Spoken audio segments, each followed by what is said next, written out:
Welcome to Tales, Tunes, and Tomfoolery starring Jerry Springer, along with Gene Galvin and me. I'm Megan Hills. We're recorded live in front of a brilliant studio audience at the Folk School Coffee Parlor in Ludlow, Kentucky. And now, here's Jerry Springer. Well, thank you. Thank you. I should apologize ahead of time. I am fighting a cold, losing, so my voice is very manly. Wow, that's a change. Yeah. Hey, Jerry. Testing 1, 2. Yeah. No, but I really like it like this, you know. It's a good radio Hey, how voice. you doing? Hey, how you doing? No. Hey, Yeah. speaking of manly, Yeah, I wanted can be to talk manly. to you about Harley Davidsons for a minute. Yes. Because you've ridden Harley Davidsons. I know because I've been with you. Yeah. Twice to Sturgis and out west. Well, let's... South Dakota. Yeah, but people shouldn't get the wrong idea here, okay?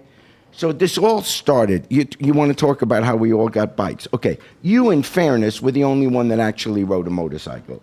What are you talking about? You rode... No, because but it's I a mean, starting three-wheeler? off, but before we got into this, now, admittedly, it wasn't a very big one. It was like a starter bike. Have you ever actually seen his not true. motorcycle? Honestly, I'd let my grandson on it. But anyway, he had a two-wheeler, okay?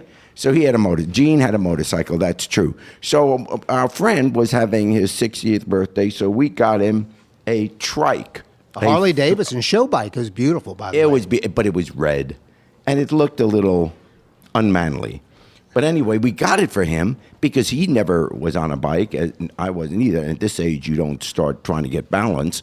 So he's riding. So he got it, and I remember him going down the street at his birthday party and we're thinking, this is horrible. And his wife was yelling at me because, you know, Like, why did you buy that for him? Yeah, he's Yeah. going to get killed. Yeah. Anyway, he really got to like it. Jump ahead 2 years or 3 years later, Yeah. and you said, why don't the three of us go to Sturgis? Sturgis, for those of you who don't know, they have a bike rally every summer where they have literally 500,000 bikers converge on this town of Sturgis, which has 6,000 people normally. 6,000 is the population, and there were 500,000 people show up. These bikers. Okay, here's the problem. I've never been on a bike in my life. So if I'm going to go with them, I got to take lessons or something. We'll rent a... So I took lessons, but here's the thing, and then they give you a test. Well, you know, it was at an airport landing strip, or a tarmac. So I practiced going back and forth, and then they put these little cones. Nobody died. Nobody died. There were no people on there, but nobody died. And you passed? And I passed the test, the written exam. I paid him $50. And so I passed the test, and like the next day or 2 days later, we're going to Sturgis. Yep. Riding through Spearfish Canyon, Keyhole, phenomenal riding out west. When I say we're going to Sturgis, we flew up to Sturgis, and then about 10 miles out, there's a rental place. Now, we go to the rental place. I get on this trike. Understand, I have never, ever in my life been out on an actual road. Remember, because I'm taking lessons. This is true. I'm taking lessons on the tarmac. So I've never been on a street with other vehicles. There are 500,000 bikers. And this thing, it's got like, what do you call it, a clutch? Yes, it has a It's clutch. not automatic. Yeah, a clutch, no. And I, you know, now they say, okay, get on it. I showed them the license, paid the money. Now I'm on it. But there are thousands of bikers behind me waiting to get out on the road because I'm on the driveway there. And of course I stall. And they're screaming, you know, hey, buddy, and all this. Well, I'm not going to take my helmet off because if they recognize me, I'm dead. You kidding me? Let me compare that. That's how we started. Well, let me compare It's that. awful. Do you know who John Glenn is, Jerry? Yes, of course. Senator John Glenn. Yes. So Paul Hackett, and I think he may be in our audience tonight. And Paul Hackett, Lieutenant Colonel Paul Hackett, thanks for your service. U.S. Marine Corps, served in Iraq. So he ran for Congress in Ohio a few years back. You remember that? You supported him. Absolutely. I supported him. I volunteered in his campaign one time, and this has to do with John Glenn and Harleys. And Paul Hackett said to me, what would you think if this Saturday, when there was going to be a campaign event with 3 hits, you remember this from your days in politics, First one was a fundraiser at his house on the east side of Cincinnati. The second was at a union event on the west side of Cincinnati. The third was out in the rural part of the district in which he was running, many miles away. We were going to spend the whole day going to these three places. Yep. And Paul said, how about if we ride Harleys? Because he had a Harley Davidson, I had a Harley Davidson. We got some union guys who joined us. About 10 Harley Davidsons are parked in Paul Hackett's driveway. And there were a lot of people there. It was a fundraiser. The honorary speaker was Senator John Glenn. This was just a few years ago. Yeah, so how old is John Glenn today? Well, now he's in 90-something? his 90s. Okay. As alert, and I mean, he's a wonderful man. But he's amazing, alert as can be. And so you're saying at 87, 88 years old, he's getting on the bike? Well, I mean, he's inside talking with people in there. Everybody's happy to get a picture and autograph with John Glenn. And I'm standing outside near the motorcycles because we were then going to lead a caravan from the first event to the second event to the third event with maybe 10 motorcycles and maybe 20, 25 cars behind the motorcycles, with the intent that we would all stay together as we moved through the city, down freeways, eventually out to the rural area. I looked out of the corner of my eye. I realized that John Glenn is now walking down the line of motorcycles parked in Paul's driveway. Beautiful Harleys. And Harleys, you know, all kidding aside, are works of art. They're just beautiful. So John Glenn is wistfully looking at these Harleys, and he says to me, and he doesn't know me from a barn door, but he's just talking to one of the riders, and he says, I want to get one of these. Now, when you say that to a Harley person, we're like crack dealers. Yeah. We're like, dude, you could have one in an hour, because he probably has what you have. There's a headline. He probably has Harley riders are crack dealers. Next. Tonight at 11. Always trying to draw more people in. And I think he has what you have. Don't you have, like, I have an American Express card that's just like silver or something. Don't you have a black card that you could buy like a castle in Scotland or something by just putting your card down? My people have that. Your people. So I think John Glenn, we say to him, you ought to get a Harley. And then his wife, Mrs. Glenn, Annie Glenn, wonderful person, comes out and walks up, and she's sort of joking, saying, do not tell him to go buy a motorcycle. This is like, ridiculous. Okay, fast forward. Event ends. We get on our bikes, Paul Hackett in the front, 20 cars behind. John Glenn is driving a Lincoln Town Car, driving himself with his wife next to him. We leave, and I'm thinking, I wonder how many of us will be together by the time we get to the west side of Cincinnati, 10 or 15 miles away. The Harley riders out, including on I-75, they're like a swarm of bees. They're just everybody's together, and Paul Hackett's, breaking all the rules, shooting through traffic, changing 3 lanes. We get to the event. The 10 motorcycles pull in together, and I turn around, and there's John Glenn standing behind me. A Lincoln Town Car. I said, how'd you do that? And he said, you were not going to get away from me. If you think about it, this guy has had his hair on fire in space 2 times, a test pilot, a combat fighter pilot, and 2 wars. So he was going to not ride as fast as you? There was no way you were going to win. There was no way. When you really think about it. Because you're a barn door. I am a barn door. There's no way. Now, that's why I would vote for him, too, that he could stay with motorcycles covering 15 miles, I think there are the reasons I would vote. There are wonderful reasons why. Okay, so are we going this summer to Sturgis? Are we going to do this again? Do you remember the last time? Well, the last 2 times we went, there's a TV show. We should promote it. It's a great show called Full Throttle Saloon. It's a huge outdoor saloon, and it has easily 3,000 people in it. Easily. Okay, this is my spring break show. So anyway, we ride in, but we don't know, at least I had no idea. I hadn't heard about the television show. We didn't know any cameras would be there. So as soon as we pull in, the camera comes up right in my face. Yeah. What'd you think of that? We got to ride on the zip line. What did you think of that? Well, because I didn't know how to turn the motor off, and I couldn't. And then they were trying to park it for me. Hey, Megan, you can't make those things There's go backward. no way he would ride a zip line anywhere. And so they said to me, part of his posse, his guy. They said, anything else you think that he'd want to do? And I said, he's been telling me all night he wants to ride the zip line. It was total BS. He wouldn't even want to get near it. They got him He'll on the ride spot. the zip line. I said, hell yeah, I'll ride it, because it was a 2 zip line, This a double. is a conversation that didn't go on with me, so I didn't know what he was talking about. And they said, come with us. Friend. And then we start going up these stairs. The That's stairs, it is easily.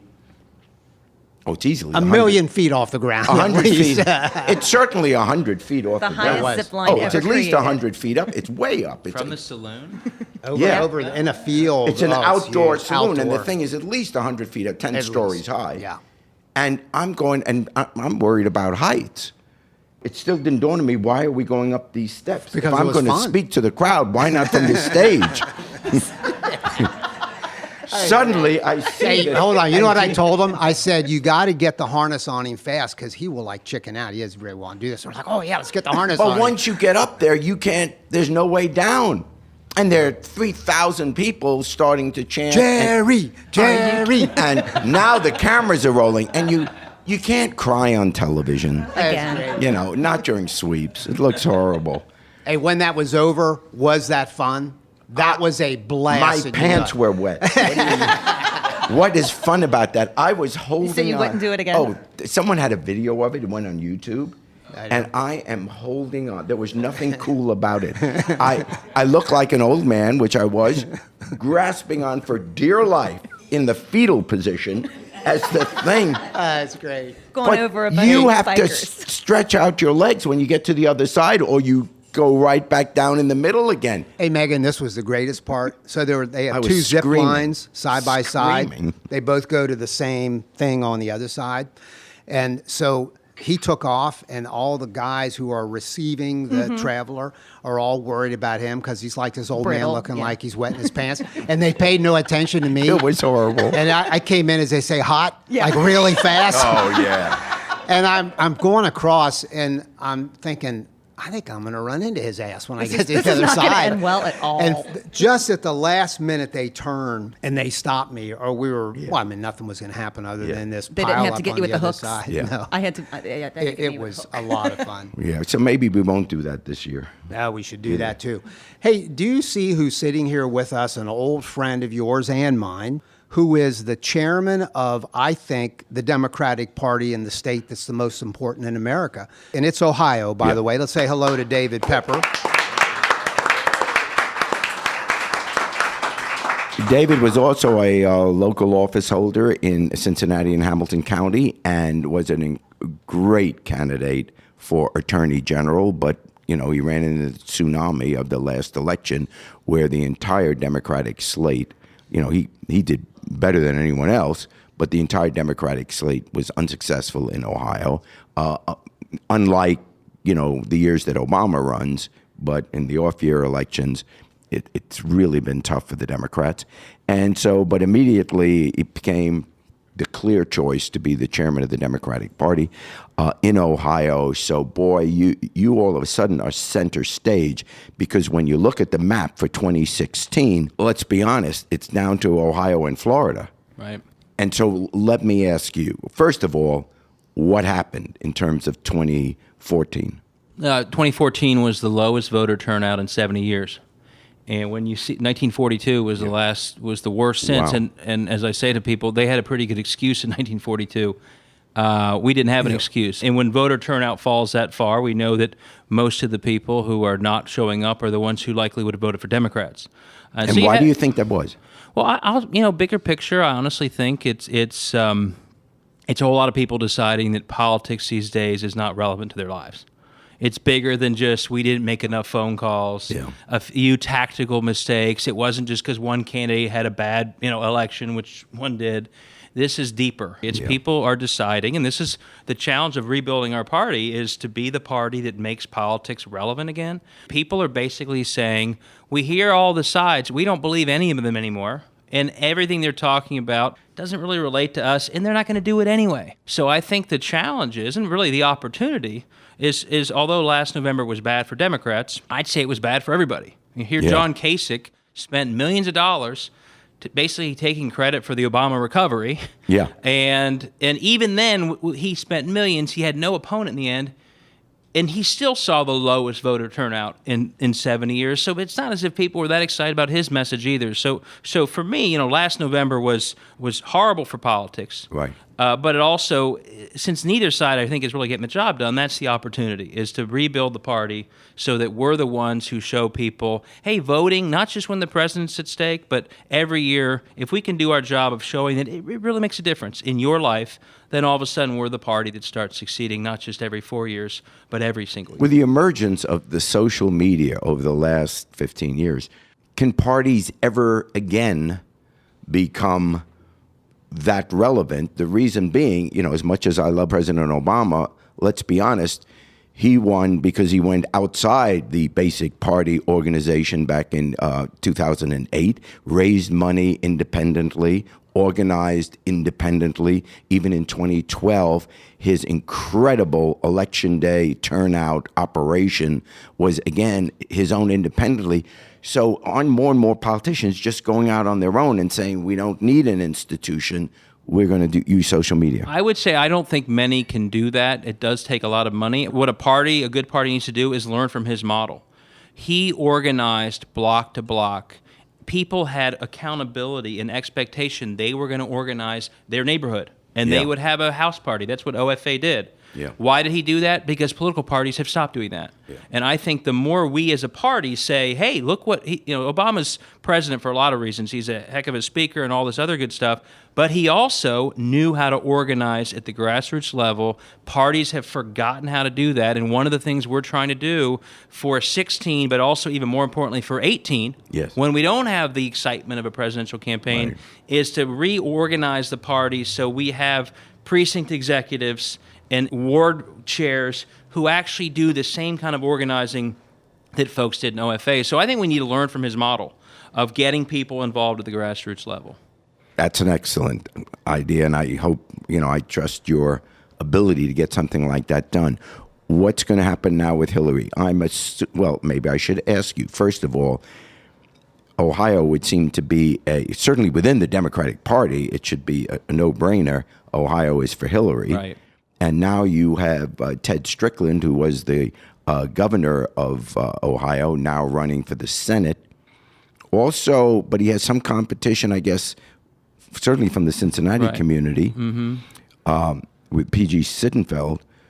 What's going to happen there? Because the Clintons have said they're going to back Strickland. Right. So is the organization for Hillary? So we haven't taken a stance yet. I think Ohio is very pro-Hillary. And if you look back at 2008, that primary, the opportunity, if let's assume she's the candidate and Ted Strickland are the candidate, that's a 1-2 punch that actually pulls votes out of red counties that we normally don't have any access to. So we're, the worry is, and this is why we have to get so organized, without OFA, without Obama, there's some places where we might have a little bit of less of a turnout. Sure. We have to make up for that somewhere. And where Hillary did so well in that 08 primary was actually in Claremont County, in Butler County. Where Ted Strickland has always done well is not just in bigger cities, but all up and down the Ohio River. And typically Republican areas. And we may not win those counties, but the margins of our loss will be a lot less. And I think a lot of it will be women who are excited about the historic opportunity of having the first woman president. And a lot of it is Ted Strickland having the history that he does. So I think the two of them together actually offer a unique opportunity that in parts of the state where we normally, let's say in 14, just got clobbered. We actually have a chance to pick up a lot more votes than we have in a long time. Who's the Republican you fear most for Ohio? Is it Kasich because he's the governor? I think if Kasich, in Ohio, he would do well. I think but I don't think he's going to get there. I think in the end, if they pick the more moderate candidate, they're better off. I think there's an opportunity. For example, you mentioned Jeb Bush, by the way. Yeah. If Bush were to be the candidate, amazingly, Ohio would be more important than ever because he probably would win Florida. Yeah. So it literally would be only Ohio. I think That's a great point. I think the more moderate the candidate, the better off they are. If they end up electing, through their primary, a Scott Walker. Look at what Walker's done. What he did in Wisconsin was same as Senate Bill 5 here. Yeah. He's said was against the auto recovery. A guy like that would walk into Ohio and I think would be vulnerable to a blowout. I think he's that against Ohio values as we saw with our Senate Bill 5 fight. So I think that they're going to struggle to come up with a moderate candidate. I think they're going further to the right. And I think the more right they go, the more likely it is that we'll win Ohio. And right now, the good news is both Hillary Clinton and Ted Strickland have been up by as much as 9 points in recent polls in Ohio. Well, the point I guess I would make is it's very hard to fathom 100 years from now, looking back at this time period where you have the 1% and the 99%, where you have the income disparity in this country, where you have the tremendous issues of poverty and not just in inner cities, but also in rural areas. When you have all of that going on, how in the world do Democrats not win every national election? Yep. It just, if you just assume that people would vote their own interest, Right. it should be a blowout every single time. And yet you have people that are wondering, will their health care be taken away? Will, there be no help for the cities? Will minimum wage be defeated? All these things that affect their lives. And yet they still go to the polls sometimes and vote Republican. Or they don't turn out, Or and they that was don't, on your or first they don't point. think it's going to affect them. I mean, your point, and we've been on the campaign trail together, and Jerry always makes the point that the best campaign finance reform is high voter turnout. Yeah. The closer we, through not just, again, the tactics of getting people out, but also the inspiration that it matters to their lives, as soon as we start hitting, and this is what Obama showed, as soon as we start hitting a turnout of 70% or higher, I don't care how much money the Koch brothers have spent, we'll win the election. Exactly. So, And what do much you do? on us is about, again, the organizing that Obama showed us how to do, as well as, and this is the harder part, I'd say, I think getting people to believe again that voting matters, that they see results from their votes, they see the officials they elect get some things done that matter to them, so they start to see, oh yeah, so-and-so, I elected so-and-so, and he fought for higher wages, and my wages went up because of it, so voting in that election really did help me. Yeah. We've got to create a culture on our party, at least, where people don't just hear the spin and hear the frame, but they actually see the results. And I think that's how you start getting that number a lot We higher. can't let the Koch brothers buy this election. And by the way- we ought to be able to win a campaign which say we're anti-Koch. You're right. Just so you know where the Koch brothers are, they are dropping mail in the Columbus mayor's race right now. That's They spent $1 interesting. million last year against the Columbus zoo levy. So when they say they're going to spend $898 million, a whole lot of that is in Ohio on the ground. The Republicans have their convention here. They've got the Koch brothers here. They've got their first debate here. They're very focused on Ohio. Is it tremendously exciting for you that you are head of this party structure with that backdrop and with the importance, is growing importance, is escalating? And not to get too far down in the weeds, but when you came in as a chair just months ago, correct? Do you have some ideas about both how to get that organizing done at that neighborhood level, as well as what Jerry referred to, which is digital campaigning, new media stuff? Right. We've been looking honestly around the country at best practices. We have had input gathering sessions all over Ohio to get input from activists and officials and volunteers. So we're putting that together. We're going to, in a few months, have a summit of all 88 county chairs. We hope that all 88 county chairs will go back to their counties and we'll all have almost a mutual agreement of what organizing is going to mean from now on. I don't blame, let's say, the precinct executive in a county that they've never done some of the organizing because no one's ever asked them to. No one's ever said, hey, here's the most basic expectation of what being in this party infrastructure means. Yeah. We've never asked them to. We've never empowered them to. That's what Obama did. He asked people to do it, and then he said, here's how you do it. And that's the kind of conversation we want to have. The other piece, though, is the data. It's never been easier to organize. We have a voter file that can tell you every single voter, when they voted, the last time someone knocked on the door, what they said. So we are spending I a know, lot because of if I get one more email, Exactly. But They we are... already- 37 every day. Sorry about that. Yeah. And we're, by the way, we're trying to change that as well. You talk to me more than Yeah. my wife does. No, I don't But know that that data I would. is Obama showed the same Yeah. thing. That data and knowing your voters and Exactly. empowering people on the ground Yeah. to use it to go out and know their voters is also key. 4 years ago, on the re-election of President Obama, I was embarrassed because I've been a political activist my whole life. I'd like to hope and think. And I got down literally to election day where I hadn't done any field stuff because I normally am go out and just get involved in the field operation. This is awesome. And when I'm about to tell you what I witnessed, told me how he won so easily, and I'm assuming you're going to be doing this kind of stuff. I called the headquarters in Cincinnati. And I said, it's crazy, but I'm ready to go to work. David, it was 5 o'clock in the afternoon. And Of they election said, day. of election day. They said, get down here. Do you know where we are? And I did. It was at a union hall. I walk in. They said, have you ever done this before? And I'd run field operations. I said, I know how to do this. They said, you got a cell phone? Yeah. You need a GPS? I got one. You got a flashlight? I got one, because now it was getting dark. They handed me a packet. I went out, David, with a packet that had names checked off in a neighborhood, how many times they had knocked on these doors, and the ones where the vote had not been counted, because they know if somebody shows up, there's vote counting at the polling places even. I went out and did it, driving back to the headquarters to turn in the materials.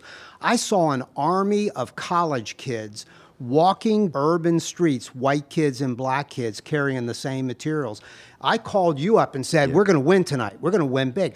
These people are freaking crazy. They are organizing, house by house. We gotta be That's able to do how that to do it. again. And you know that, and that's what you're going to try And to you know what's replicate. amazing with the technology? Today you can do that, and it's all on your phone. Yeah. They can upload the list. Yeah. You knock on the door, you push Yeah. what they say, You got and it. it goes back to the mainframe where it immediately That's records it. fantastic. So the technology's I there. can't We get need it the on people. this flip phone. Yeah, I don't think it's going to work there. Yeah, we'll keep you with the paper. Yeah. Hey, David, If thank we you. lose because of this, Thank you very Yeah, much for great coming. having you. Great, Great to thank be you. here. Thank you. Thanks for the Now- Thank you. Jerry, this is sort of double cool tonight because coincidentally, our musical guest happens to be David Pepper's sister, Susan Pepper. And Susan Pepper, in her own right, is very significant in the roots music movement because, number one, she's a Yale graduate. She also then got her master's at Appalachian State in Boone, North Carolina, where she studied Appalachian culture. She's gone up hollers. She's studied research music, roots music, and she's here tonight to sing a song that she wrote that was influenced by a story of a mountain man. Do I have that correct so Yeah. far, Susan? First of all, thank Very you for good. being here. Yep. Say hello to Susan Pepper. And Susan, tell us the name of the song and then do it for us, please. Okay, this is called The Ballad of Vance Presnell, and I'm performing it on a fretless banjo.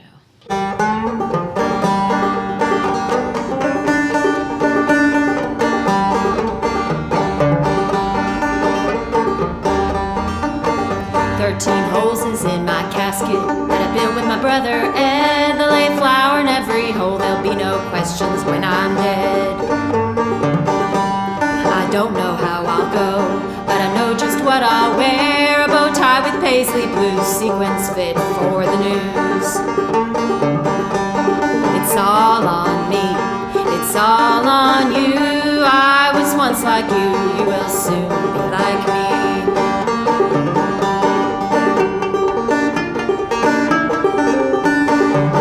I liked working the dynamite.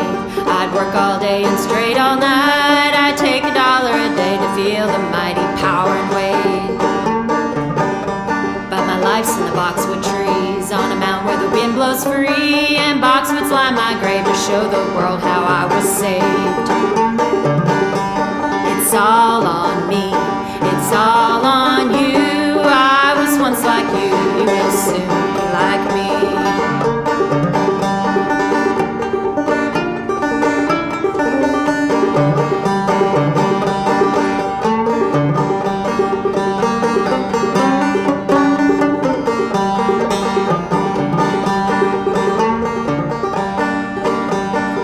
I can hardly hear, I can hardly see, I can hardly read, but I can still climb a tree.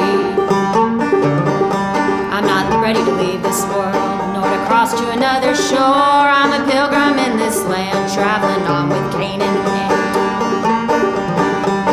It's all on me, it's all on you. I was once like you, you will soon be like me.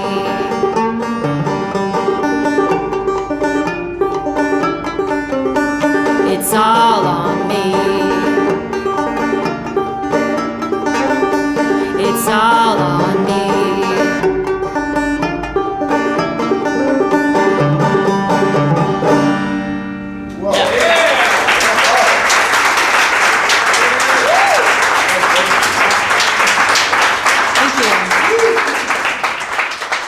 And that's Susan Pepper from Oxford, Ohio. And it's interesting. She's playing. You and I both had played little string instruments back in the day. in Not college. like that. Well, she has no frets, so we can hardly figure out where to put our fingers with the little frets on it.